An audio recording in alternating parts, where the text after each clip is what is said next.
जय हिंद सहपाठियों। तो एक बार फिर हम आपके सामने लेकर के आ चुके हैं कक्षा 12वीं एवं 10वीं के हिंदी वीआईपी बहुविकल्पी प्रश्न, वो भी एग्ज़ाम 2024 के लिए। और बहुत ही इम्पॉर्टेंट हमारा लंबा सीरीज चलेगा, आपको पता होगा यदि आप हमारी वीडियो देखते होंगे तो। और ये एक विषय के लिए नहीं बल्कि सारे विषय के लिए हम चला रहे हैं, क्लास 10 12 दोनों के लिए। तो चलिए आज का क्वेश्चन स्टार्ट करते हैं। तो पहला क्वेश्चन क्या है? पहला क्वेश्चन ये है कि कमायनी किस युग की रचना है? तो कमायनी किस युग की रचना है, काफ़ी इंपॉर्टेंट क्वेश्चन बनता है। यहाँ पर देखिए कितनी बार पूछा जा चुका है, 15 18 19 20 21 22 तक पूछा जा चुका है। तो सही आंसर जो होगा वो छायावादी युग। कमायनी जो रचना है वो छायावादी युग की है। ठीक है, चलिए अगले पे चलते हैं। अगला क्वेश्चन आपके सामने बहुत ही इम्पॉर्टेंट भी क्वेश्चन है भाई साहब।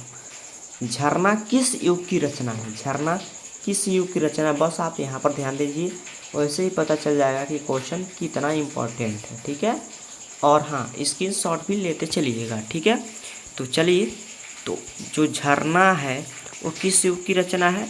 वो है छायावादी युग की। किस युग की? छायावादी युग की। तो आप काफ़ी इम्पोर्टेंट क्वेश्चन इस तरीके से देख सकते हैं। चलिए अगला क्वेश्चन है आपके सामने, ज़्यादा समय वेस्ट नहीं करेंगे और धड़ाधड़ क्वेश्चन को पढ़ेंगे और संगठित करेंगे। चलिए तीसरा क्वेश्चन है आपके सामने, द्विवेदी युग का महाकाव्य नहीं है। 17 18 21 तक पूछा गया है। द्विवेदी युग का महाकाव्य नहीं है, कौन सा महाकाव्य नहीं है? तो है कामायनी। क्या है? कामायनी जो है वह द्विवेदी युग का महाकाव्य नहीं है। ये क्या है? छायावादी युग का है। अभी ऊपर आपने पढ़ा छायावादी युग। बाकी देखिए यहाँ पर 2 क्वेश्चन का आंसर आपको मिलेगा। क्या कि छायावाद क्या चीज़ अभी बता रहे हैं। या देखिए क्या क्वेश्चन था, द्विवेदी युग का महाकाव्य नहीं, यानी एक नहीं है। कौन सा नहीं है?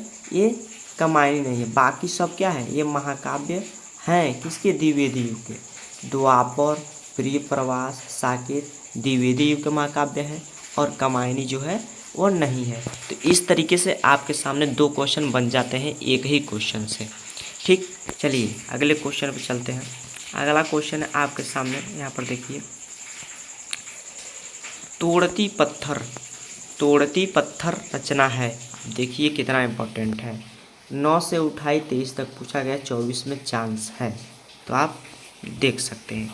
तो है तोड़ती पत्थर रचना है सूर्यकांत त्रिपाठी निराला का। किसका? सूर्यकांत त्रिपाठी निराला का। बी ऑप्शन सही होगा। 4 ऑप्शन आपको लिए आता है जिसमें से एक ऑप्शन सही होता है, तो इसमें का बी ऑप्शन सही है।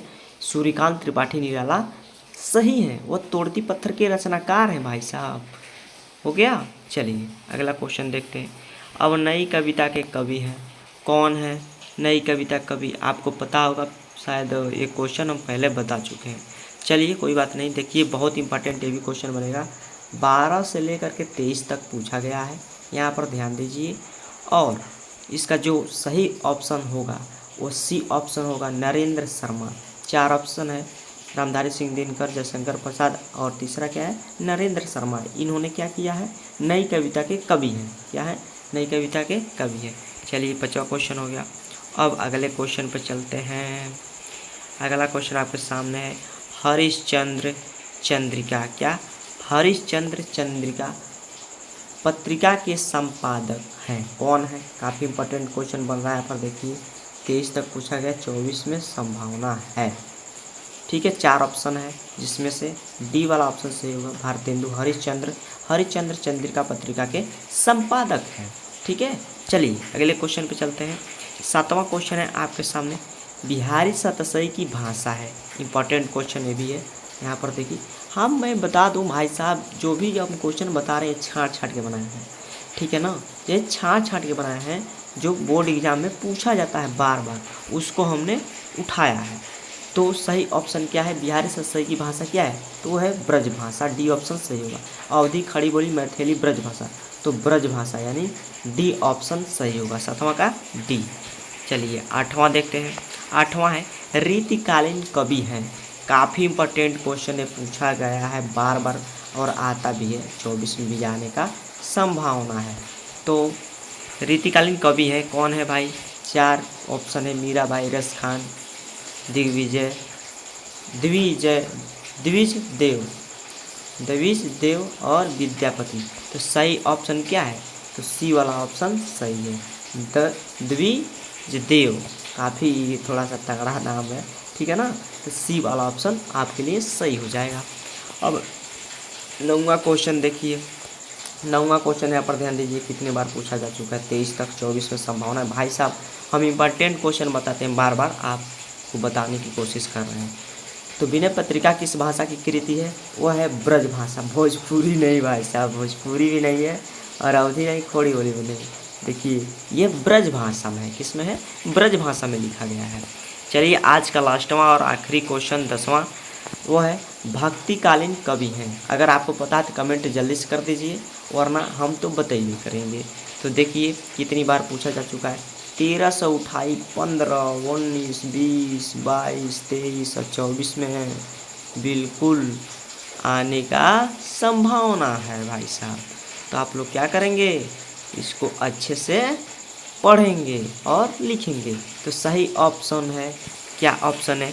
कुंभन दास, महादेवी वर्मा, हरिऔध, भारतेंदु हरिश्चंद्र। कौन सा ऑप्शन है? आप कमेंट करके बता दीजिए हमको। तो भक्तिकालीन कवि के कवि हैं, कौन है? वो है कुंभन दास। कौन?